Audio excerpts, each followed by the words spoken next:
Hello students, in this video lecture we will study about the Sommerfeld theory of hydrogen atom. तो इससे जो पहले हमारे video lectures थे उसमें हमने देखा कि bourse theory it was a great success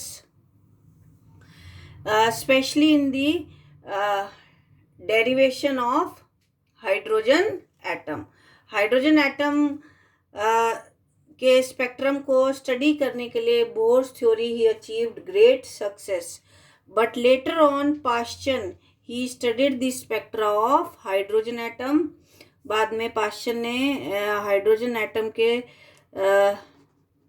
structure को स्टडी करा and with highest precision instruments, so he observed that all the lines which were described as a single line by Bohr's theory were really not single, but they possessed fine structure. तो जो bourse theory ने hydrogen atom के spectra को explain करा था और उनको उस फील्ड में बहुत सक्सेस भी मिली, उसके बाद पाश्चन ने उस स्पेक्ट्रा को स्टडी करा विद हाई रेजोल्यूशन इंस्ट्रूमेंट्स, या आप हाई प्रिसीशन इंस्ट्रूमेंट्स कह सकते हो. तो पाश्चन ने देखा कि जो बोर्स ने हमारे को हाइड्रोजन स्पेक्ट्रा में lines as single lines describe करी हुई थी, वो सिंगल नहीं थी, but they possessed fine structure. Fine structure और स्पेक्ट्रल लाइन से हमारा क्या मतलब है कि हमारे पास जो एक सिंगल लाइन है, it will consist of A number of lines of nearly same frequency. ये जो हमारे पास सिंगल लाइन है, it will consist of number of lines, जिसमें आपको नंबर ऑफ लाइंस मिलेंगी जिनकी फ्रीक्वेंसी ऑलमोस्ट सेम होगी. तो फाइन स्ट्रक्चर का आपका ये मतलब है. तो इनिशियली जितनी भी लाइंस आपकी बार्मर सीरीज की जो मिलती हैं, they were found to be doublets. So all the lines of Balmer series were found to be doublets initially. So the existence of fine structure lines,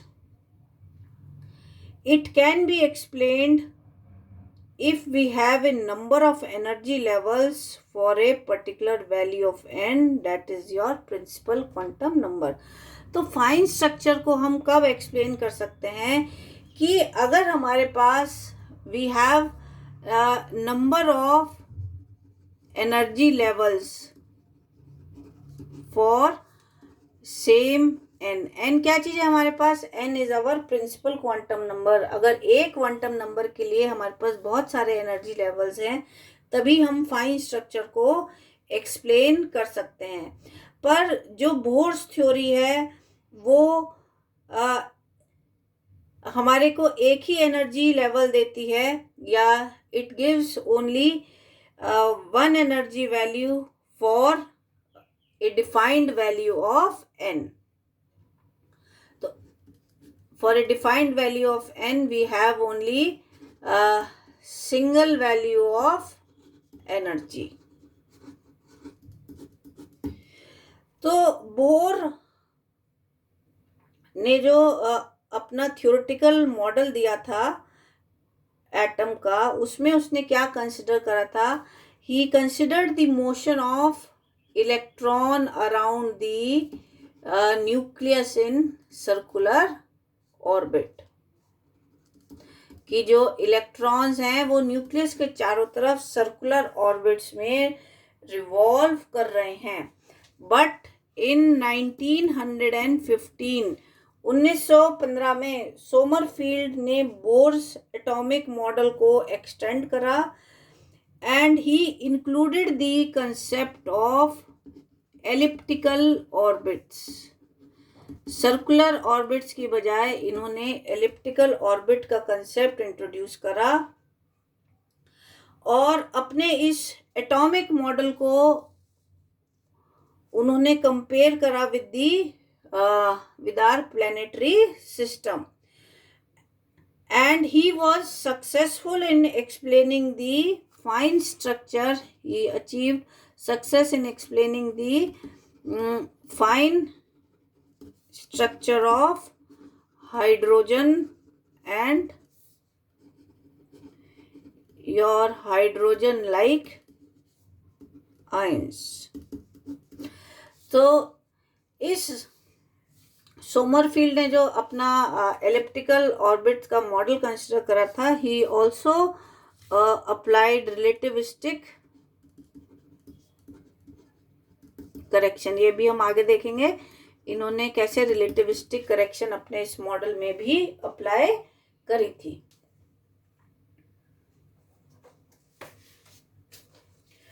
so next इसमें हमारे पास आता है क्वांटम कंडीशन या Wilson Sommerfeld quantisation rule.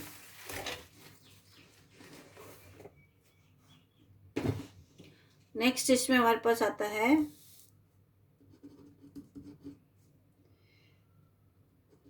Wilson सोमरफील्ड्स quantization rule. इसको हम quantum conditions भी कह सकते हैं. We can also call them as the quantum conditions.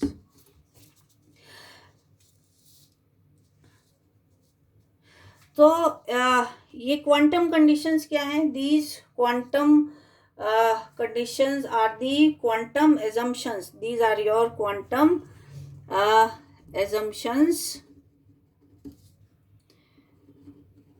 या हम कह सकते हैं assumptions हैं which are based on your quantum theory which were made during the development of Bohr's theory. So these are certain quantum conditions या quantum assumptions which were made during the development of Bohr's theory. और इस theory के according क्या है कि जो हमारे पास allowed orbits हैं, देखो हमने बोर्स थ्योरी में पढ़ा था कि only those orbits are allowed for which angular momentum is an integral multiple of h/2π. So in this theory also allowed orbits, they are fixed by the condition that only those orbits will be allowed for which the total angular momentum is an integral multiple of h/2π. So पर जो हमारे पास energy है atomic oscillator की वो quantized रहती है. आपने planks theory में पढ़ा है कि energy of an oscillator is quantised, या हम ये कह सकते हैं कि क्वांटम थ्योरी एज्यूम करती है कि atom it behaves as an oscillator और उसकी डिस्क्रीट एनर्जीज ही हो सकती हैं, और उन डिस्क्रीट एनर्जीज को हम किस फॉर्म में देते हैं? E = NH/nu. तो जो एनर्जी है एटॉमिक ऑसिलेटर की वो क्वांटाइज्ड रहेगी in the multiple of h/nu.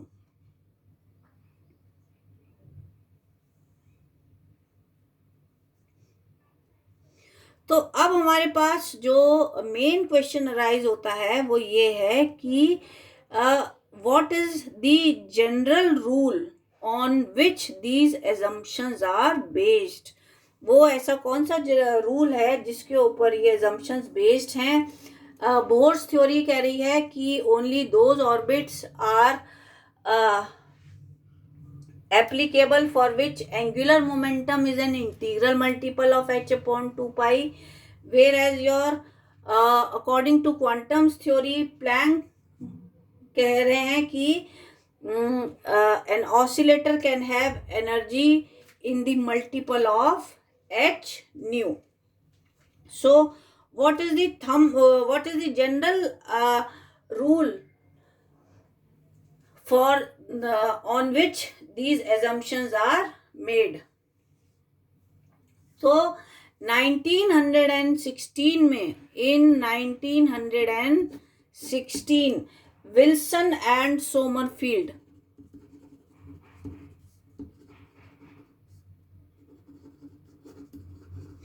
In 1916 Wilson and Sommerfeld ने क्या करा, they extended the rule of quantisation to any physical system. उन्होंने क्या करा, इसको एक फिजिकल, इन रूल्स को एक्सटेंड कर दिया फॉर फिजिकल सिस्टम, या हम ये कह सकते हैं कि हम एक आइसोलेटेड सिस्टम को कंसिडर करेंगे। We will consider an isolated system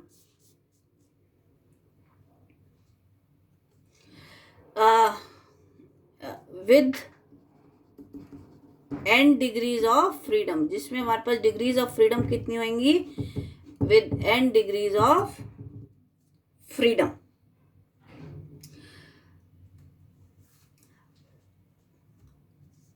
और इस आइसोलेटेड सिस्टम का जो जनरलाइज्ड मोमेंटम रहेगा, जनरलाइज्ड मोमेंटम, ये आपने पढ़ा हुआ है फर्स्ट ईयर में क्लासिकल मैकेनिक्स में, it is denoted by PI।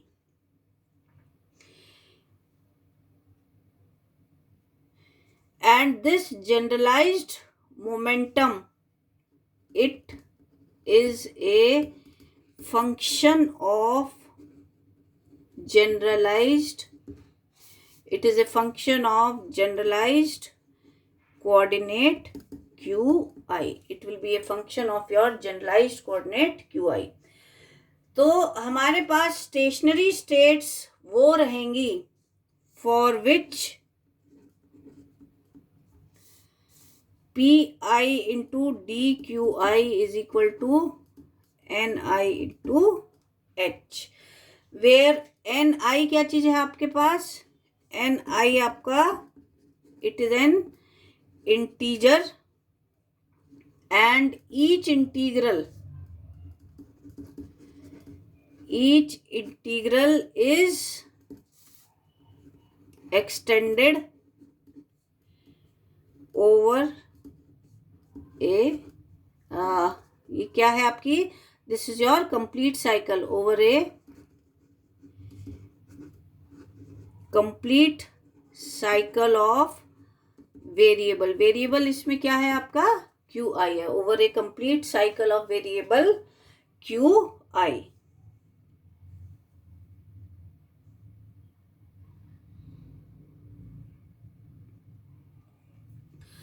तो देखो बच्चों, 1916 में विल्सन और सोमरफील्ड ने क्या करा, they extended the rule of quantisation to any physical system, जिसके लिए कोऑर्डिनेट्स क्या हैं, these are the periodic functions of time and these are also known as your Wilson Sommerfeld quantisation rule. And this rule includes both the Planck and Bohr's quantisation as a special case. और इसको हम ये भी कह सकते हैं कि इसको इन्होंने कैसे स्टेट करा है, for any physical system in which coordinates are periodic function of time, for any physical system in which coordinates are periodic function of time, there exists a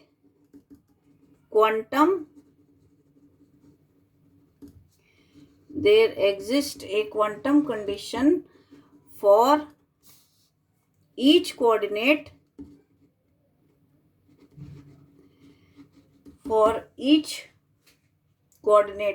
and these quantum conditions are given by PI DQI is equal to NI into H। इसको हम इस form में भी आपका state कर सकते हैं, where QI क्या चीज है, QI is one of the coordinates, PI क्या चीज हो जाएगा, QI is the one of the coordinates, और PI क्या चीज हो जाएगा, Pi is the momentum associated. This is the momentum associated with the coordinate. और Ni क्या चीज हो जाएगी? Ni will be equal to your quantum number which can take any integer value. इसकी कोई भी आपकी इंटीजर वैल्यू रहेगी.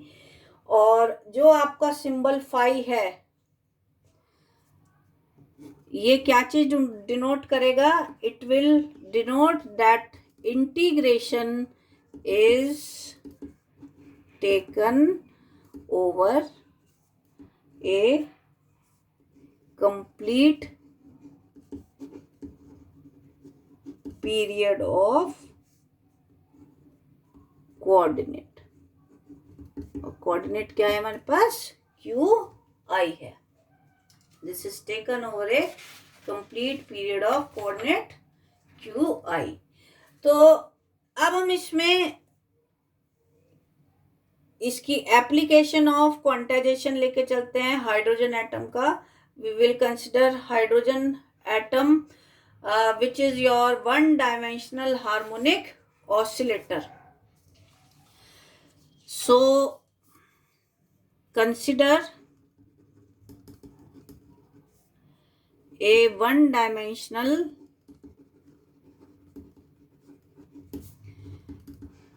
simple harmonic oscillator. ये आपकी क्या चीजें हैं? These are your applications of quantizations. Applications of quantization. तो इसमें हम लेके चल रहे हैं consider a one dimensional simple harmonic oscillator. और इसकी टोटल एनर्जी कितनी होती है? टोटल एनर्जी आपकी कितनी रहती है हार्मोनिक ऑसिलेटर की? This is the sum of kinetic energy and potential energy. So E is equal to the sum of kinetic energy and potential energy. तो आपकी काइनेटिक एनर्जी कितनी हो जाएगी इन टर्म्स ऑफ मोमेंटम? ये आपने पढ़ रखा है. This is equal to P x square upon M. और पोटेंशियल एनर्जी कितनी होती है? Half of K into X square. तो इसको हम कैसे लिख सकते हैं? ये आपकी कैसे आई है? जो हमारे पास काइनेटिक एनर्जी होती है, this is half M V square. और जो मोमेंटम रहता है वो हमारे पास रहता है एम इंटू वी. तो ये यूज करके आपकी जो काइनेटिक एनर्जी का एक्सप्रेशन है वो ये आया है. तो इसमें देखिए इसको हम और कैसे लिख सकते हैं? E1 is equal to x square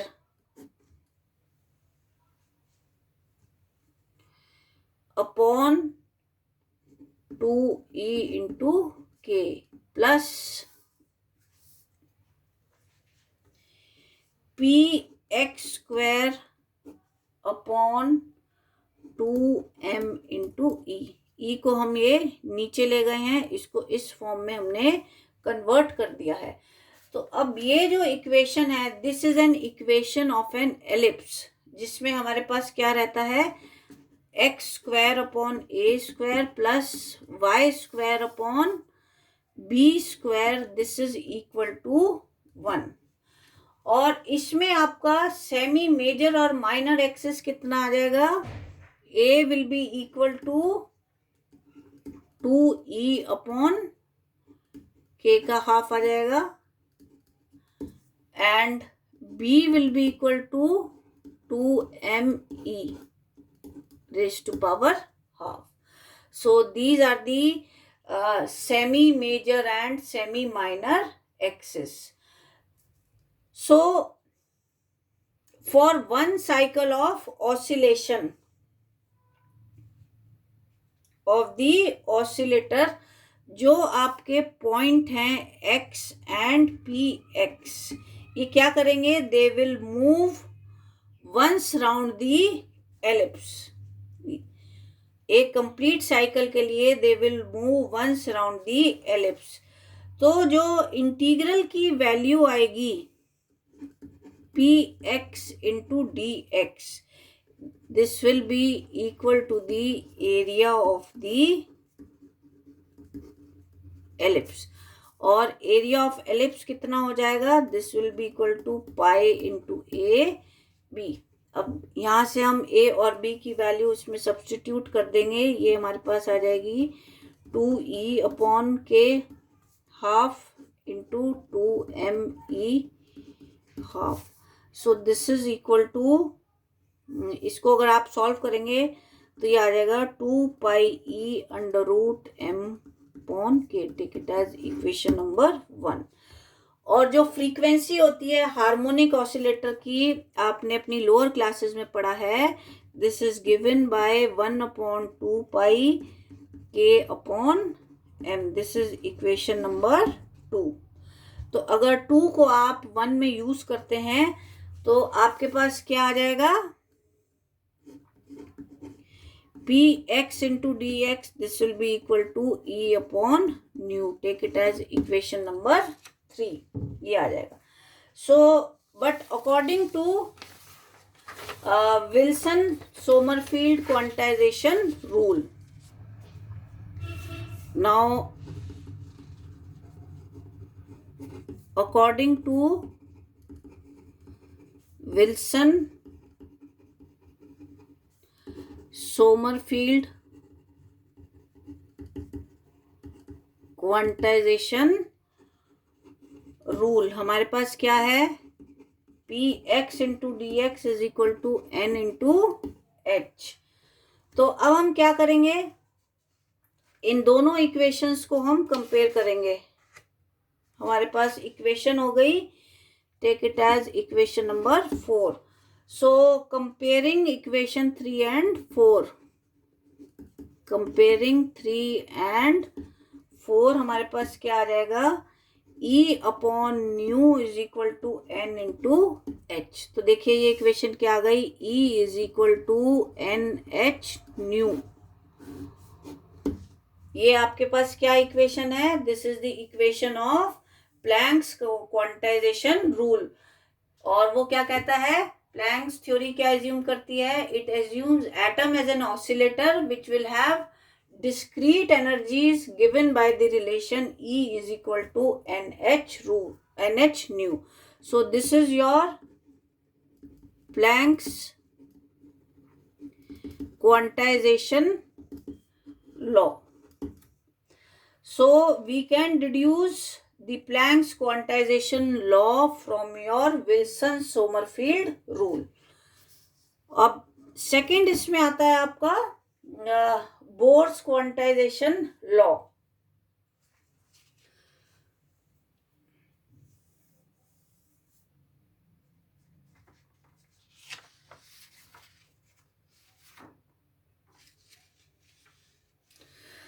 तो Bohr's quantisation of angular momentum हम डिड्यूस करेंगे from your Wilson Sommerfeld rule.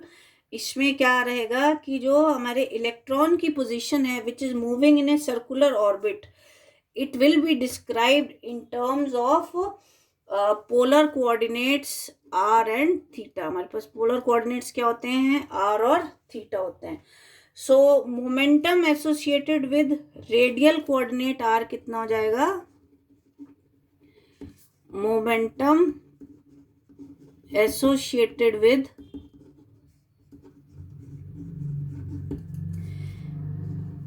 radial coordinate r, this is equal to P R, और इसको हम कैसे लिखते हैं, M D R upon D T. हमारे पास जो मोमेंटम होता है it is M into V, तो वी को हमने लिख लिया है D R upon D T. तो सर्कुलर ऑर्बिट के लिए क्या होता है, आर जो है हमारा दिस इज कांस्टेंट होता है, तो D R by D T आपका 0 हो जाएगा। सो पी आर जो है हमारा 0 रहेगा। तो हमारे पास क्या रह गया, we are left only with angular coordinate and which is theta. तो अब हमारा जो मोमेंटम है it is left only with one coordinate and which is your angular coordinate theta. तो इसके साथ जो हमारा मोमेंटम जुड़ा हुआ होएगा उसको हम रिप्रेजेंट करेंगे बाय p थीटा से. So again according to your Wilson Sommerfeld rule,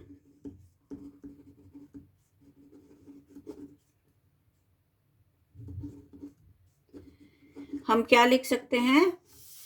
we can write it down as p theta d theta is equal to n into h. ये आपका कांस्टेंट रहेगा. ये आपका कहाँ से कहाँ तक वेरी करेगा? From 0 to 2 pi. So this is equal to n into h. इसको सॉल्व करोगे तो ये कितना आ जाएगा? 2 pi p theta is equal to n into h और p theta is equal to n h upon 2 pi. यानी कि जो हमारा एंगुलर मोमेंटम है इलेक्ट्रॉन का, it is an integral multiple of h upon 2 pi. और ये क्या चीज रिप्रेजेंट कर रहा है? This is representing your Bohr's quantization rule या this representing your Bohr's quantization law. तो इस तरह से जो बोर्स जो आपका विल्सन सोमरफील्ड मॉडल था जिसमें उन्होंने एलिप्टिकल ऑर्बिट्स को कंसिडर करा as compare to your circular orbits, उससे हम ये आपकी दोनों कंडीशंस को एक्सप्लेन कर पाए. Bohr's quantization rule as well as your Planck's quantisation rule को. So this was all about the your Sommerfeld theory. Now in our next video we will study how Sommerfeld extension of Bohr's model. इसको हम आपका detail में पढ़ेंगे जिसमें हम आपकी relativistic correction वगैरह वो सब इसमें हम आपका स्टडी करेंगे. So this was all about the Sommerfeld theory, the quantum condition, as well as